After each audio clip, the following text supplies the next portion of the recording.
Who will fight for me?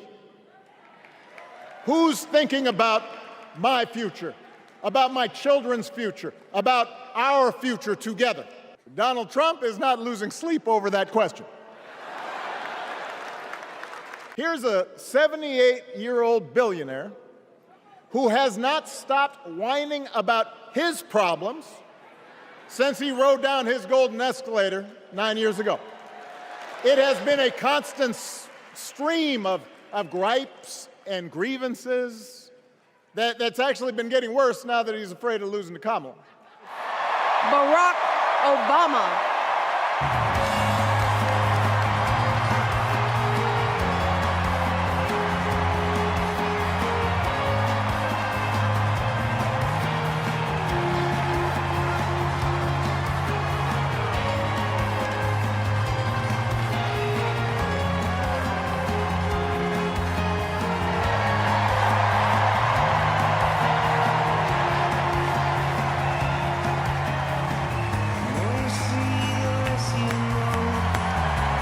Hello, Chicago!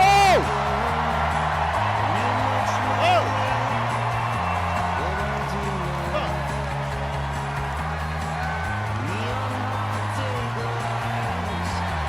Thank you.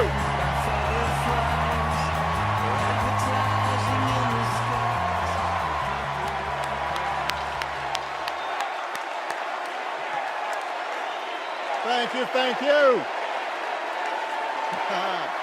Thank you, everybody. Thank you.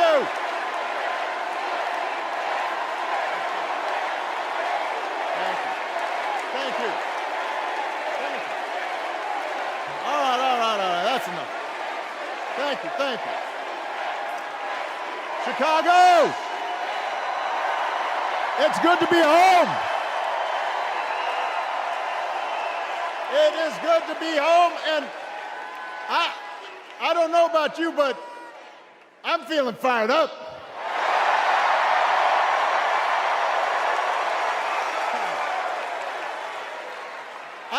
I am feeling ready to go.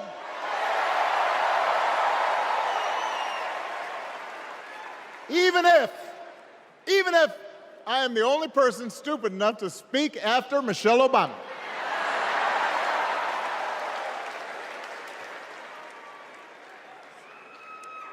I am feeling hopeful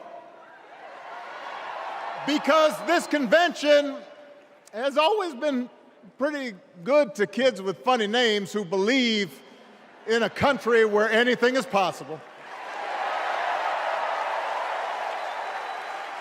Because we have a chance to elect someone who has spent her entire life trying to give people the same chances America gave her. Someone who sees you and hears you and will get up every single day and fight for you.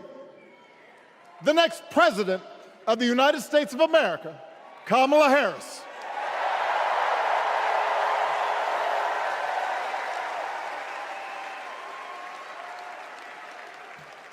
It's been 16 years since I had the honor of accepting this party's nomination for president. And I know that's hard to believe because I have not aged a bit. But it's true. And looking back, I can say without question that my first big decision as your nominee turned out to be one of my best. And that was asking Joe Biden to serve by my side as vice president.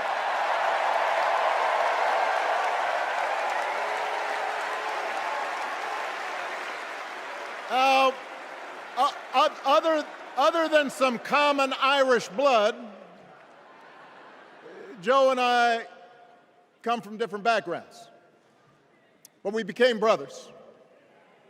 And as we worked together for 8, sometimes pretty tough years, what I came to admire most about Joe wasn't just his smarts, his experience.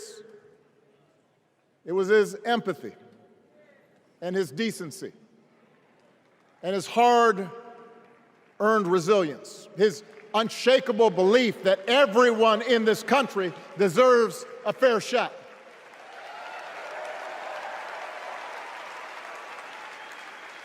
And over the last 4 years, those are the values America has needed most.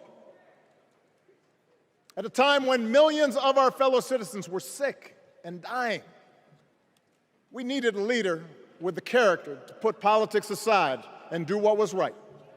At a time when our economy was reeling, we needed a leader with the determination to drive what would become the world's strongest recovery.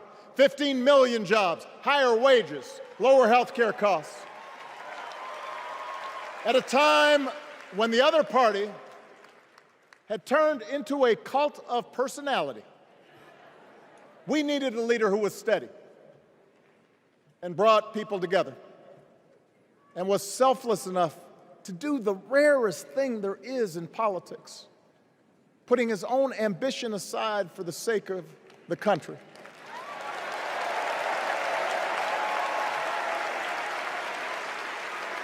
History will remember Joe Biden as an outstanding president who defended democracy at a moment of great danger. And I am proud to call him my president, but I am even prouder to call him my friend.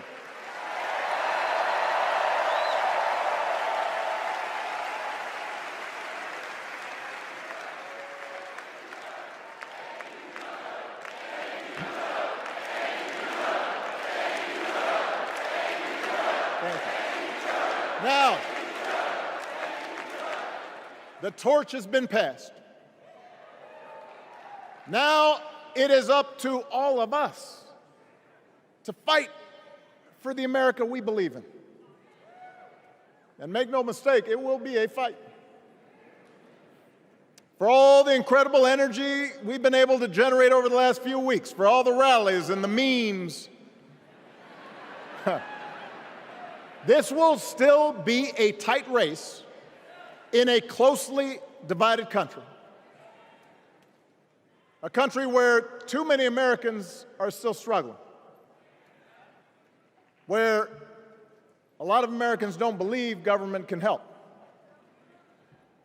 And as we gather here tonight, the people who will decide this election are asking a very simple question. Who will fight for me? Who's thinking about my future, about my children's future, about our future together? One thing is for certain, Donald Trump is not losing sleep over that question.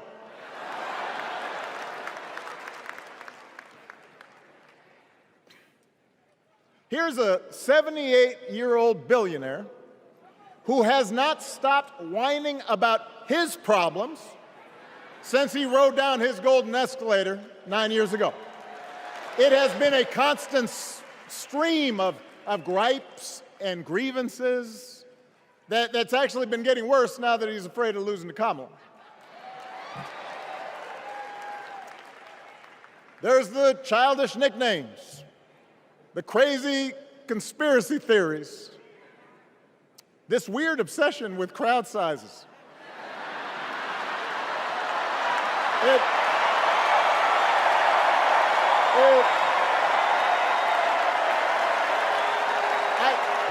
It just goes on and on and on. The other day I heard someone compare Trump to the neighbor who keeps running his leaf blower outside your window every minute of every day.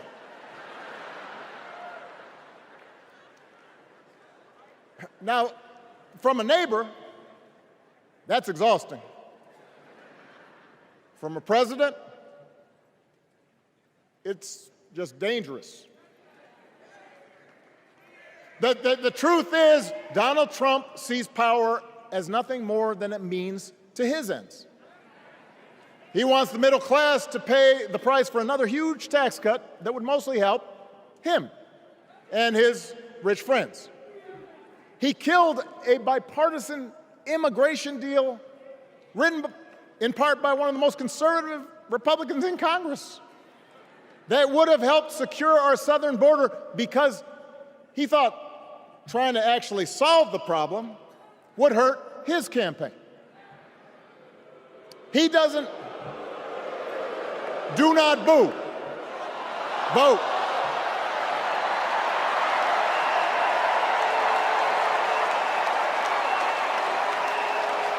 He doesn't seem to care if more women lose their reproductive freedom, since it won't affect his life. And most of all, Donald Trump wants us to think that this country is hopelessly divided between us and them, between the real Americans, who of course support him, and the outsiders who don't. And he wants you to think that you'll be richer and safer if you will just give him the power to put those other people back in their place. It is one of the oldest tricks in politics from a guy whose act has, let's face it, gotten pretty stale. We do not need 4 more years of bluster and bumbling and chaos. We have seen that movie before, and we all know that the sequel is usually worse.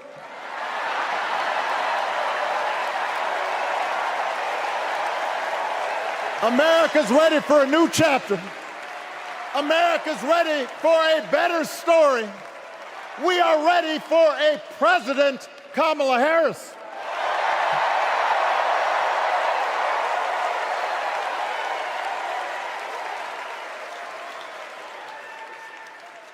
And Kamala Harris is ready for the job. This is a person who has spent her life fighting on behalf of people who need a voice and a champion. As you heard from Michelle, Kamala was not born into privilege. She had to work for what she's got. And she actually cares about what other people are going through. She's not the neighbor running the leaf blower. She's the neighbor rushing over to help when you need a hand. As a prosecutor, Kamala stood up for children who had been victims of sexual abuse. As an attorney general of the most populous state in the country, she fought big banks and for-profit colleges, securing billions of dollars for the people they had scammed. After the home mortgage crisis, she pushed me and my administration hard to make sure homeowners got a fair settlement. Didn't matter that I was a Democrat. Didn't matter that she had knocked on doors for my campaign in Iowa. She was going to fight to get as much relief as possible for the families who deserved it.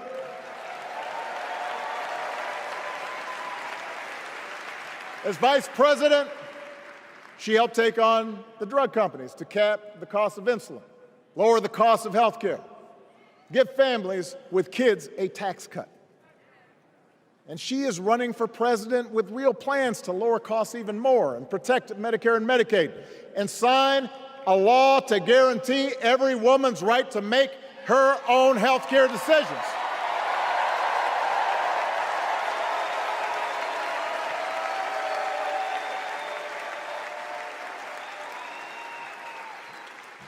In other words, Kamala Harris won't be focused on her problems. She'll be focused on yours. As president, she won't just cater to her own supporters and punish those who refuse to kiss the ring or bend the knee. She'll work on behalf of every American. That's who Kamala is. And in the White House, she will have an outstanding partner in Governor Tim Walz.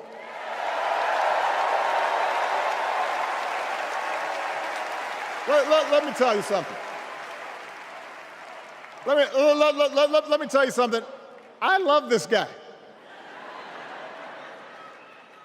Tim is the kind of person who should be in politics.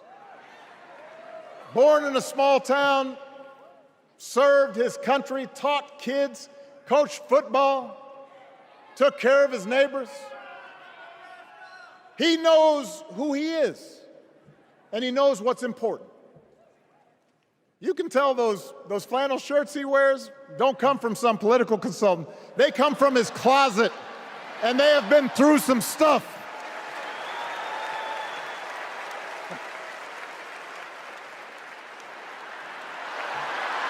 They have been through some stuff. That's right.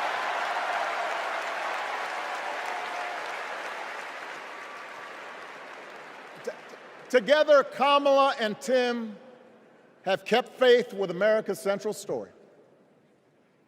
A story that says we are all created equal. All of us endowed with certain inalienable rights, that everyone deserves a chance, that even when we don't agree with each other, we can find a way to live with each other. That's Kamala's vision. That's Tim's vision. That's the Democratic Party's vision.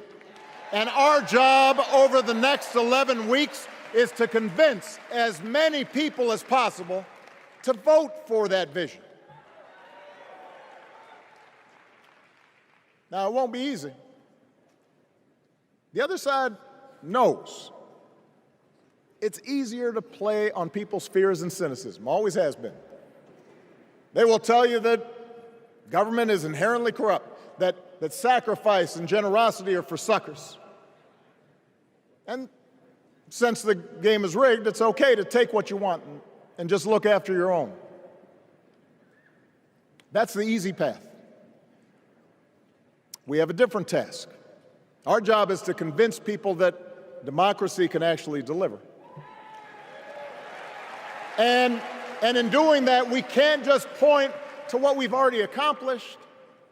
We can't just rely on the ideas of the past. We need to chart a new way forward to meet the challenges of today. And Kamala understands this. She knows, for example, that if we want to make it easier for more young people to buy a home, we need to build more units and clear away some of the outdated laws and regulations that made it harder to build homes for working people in this country. That is a priority, and she's put out a bold new plan to do just that.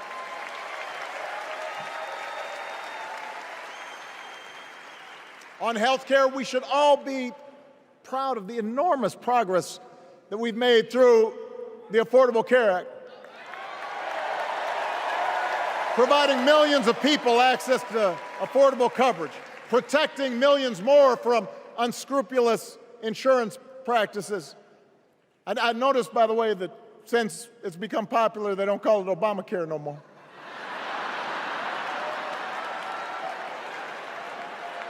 But Kamala knows we can't stop there, which is why she'll keep working to limit out-of-pocket costs. Kamala knows that if we want to help people get ahead, we need to put a college degree within reach of more Americans. But she also knows college shouldn't be the only ticket to the middle class. We need to follow the lead of governors like Tim Walz, who said, if you've got the skills and the drive, you shouldn't need a degree to work for state government. And in this new economy, we need a president who actually cares about the millions of people all across this country who wake up every single day to do the essential, often thankless work, to care for our sick, to clean our streets, to deliver our packages. We need a president who will stand up for their right to bargain for better wages and working conditions. And Kamala will be that president.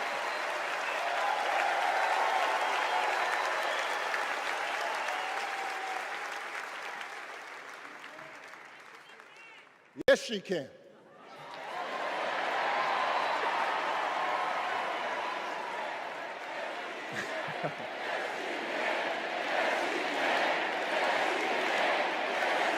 Yes, she can. A Harris-Walz administration can help us move past some of the tired old debates that keep stifling progress, because at their core, Kamala and Tim understand that when everybody gets a fair shot, we are all better off. They understand that when every child gets a good education, the whole economy gets stronger. When women are paid the same as men for doing the same job, all families benefit.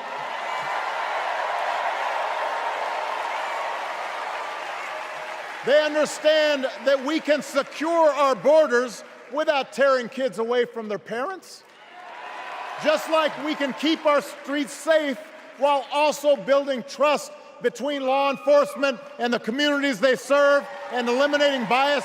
That will make it better for everybody.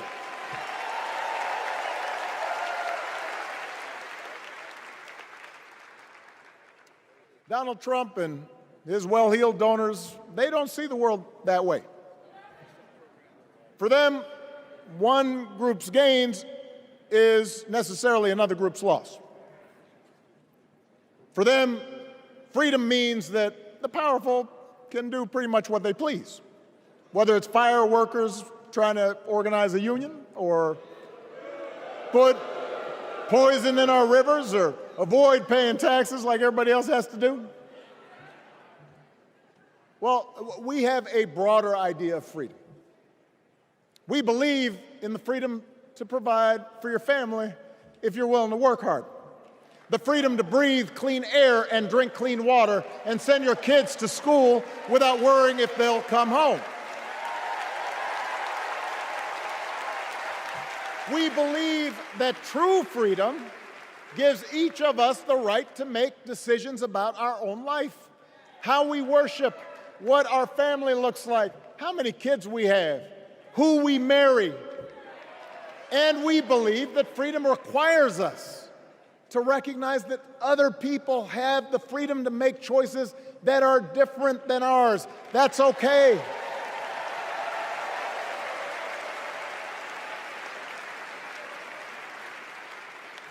That's the America Kamala Harris and Tim Walz believe in. An America where we, the people, includes everyone. Because that's the only way this American experiment works. And despite what our politics might suggest, I think most Americans understand that. Democracy isn't just a bunch of abstract principles and dusty laws in some book somewhere. It's the values we live by. It's the way we treat each other, including those who don't look like us, or pray like us, or see the world exactly like we do.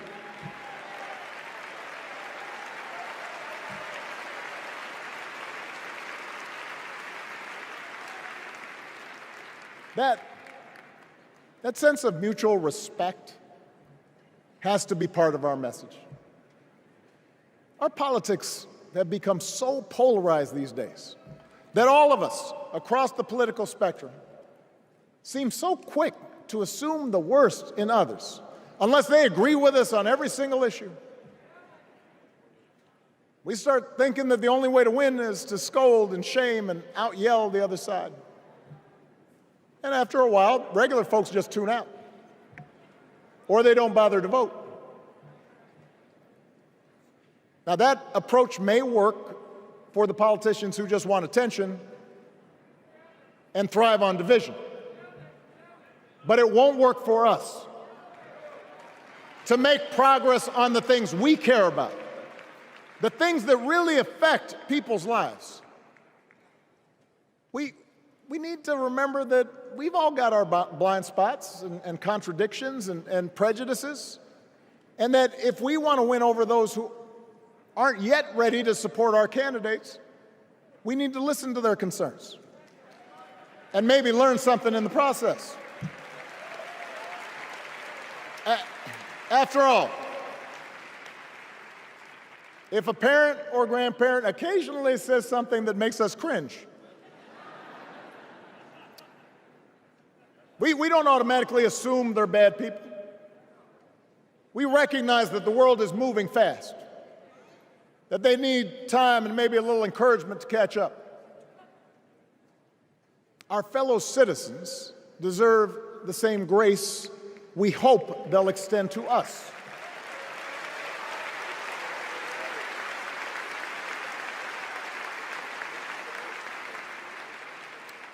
That's how we can build a true Democratic majority, one that can get things done.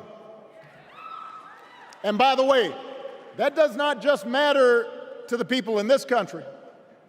The rest of the world is watching to see if we can actually pull this off.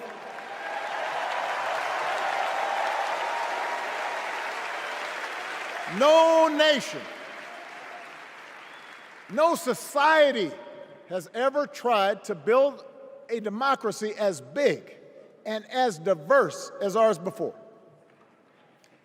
One that includes people that over decades have come from every corner of the globe. One where our allegiances and our community are defined not by race or blood, but by a common creed.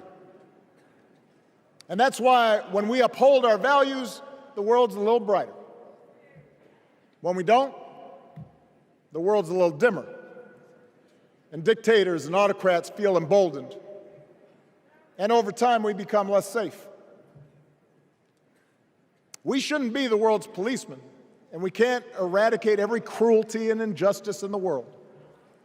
But America can be and must be a force for good, discouraging conflict, fighting disease, promoting human rights, protecting the planet from climate change, defending freedom, brokering peace. That's what Kamala Harris believes, and so do most Americans.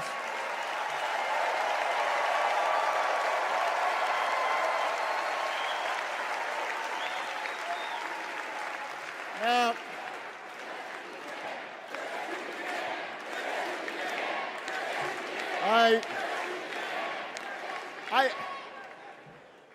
I know these ideas can feel pretty naive right now. We live in a time of such confusion and rancor, with a culture that puts a premium on things that don't last.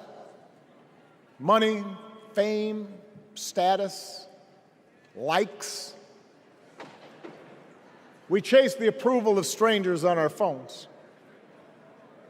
We build all manner of walls and fences around ourselves, and then we wonder why we feel so alone. We don't trust each other as much because we don't take the time to know each other. And in that space between us, politicians and algorithms teach us to caricature each other and troll each other and fear each other. But here's the good news, Chicago.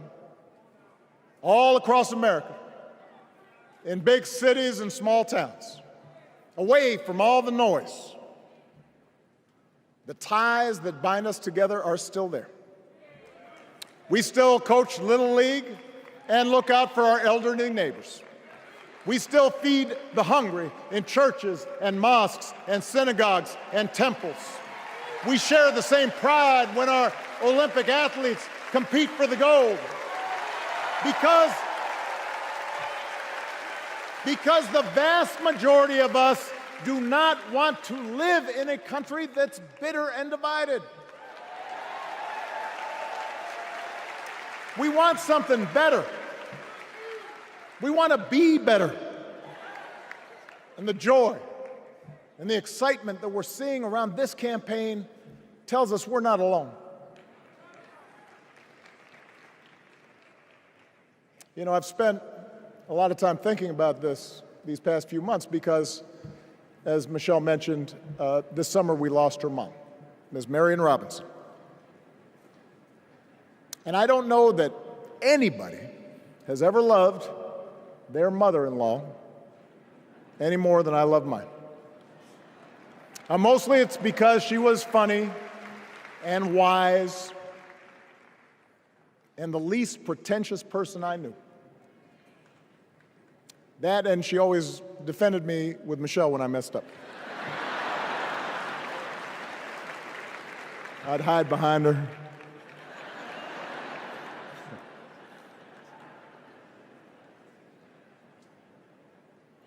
But I also think one of the reasons Mary and I became so close was she reminded me of my grandmother, the woman who helped raise me as a child. And on the surface, the two of them did not have a lot in common.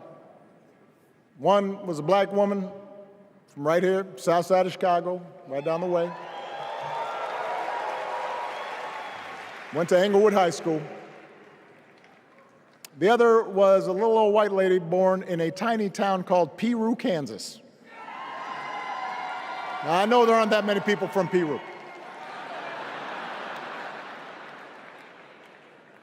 And yet they shared a basic outlook on life. They were strong, smart, resourceful women, full of common sense, who, regardless of the barriers they encountered, and women growing up in the 40s and 50s and 60s, they encountered barriers. They still went about their business without fuss or complaint and provided an unshakable foundation of love for their children and their grandchildren. In that sense, they both represented an entire generation of working people who, through war and depression, discrimination and limited opportunity, helped build this country. A lot of them toiled every day at jobs that were often too small for them and didn't pay a lot. They willingly went without just to keep a roof over their families' heads, just to give their children something better. But they knew what was true. They knew what mattered. Things like honesty and integrity, kindness and hard work. They weren't impressed with braggarts or bullies. They didn't think putting other people down lifted you up or made you strong. They didn't spend a lot of time obsessing about what they didn't have. Instead, they appreciated what they did. They found pleasure in simple things: a card game with friends, a good meal, and laughter around the kitchen table, helping others, and most of all, seeing their children do things and go places that they would have never imagined for themselves.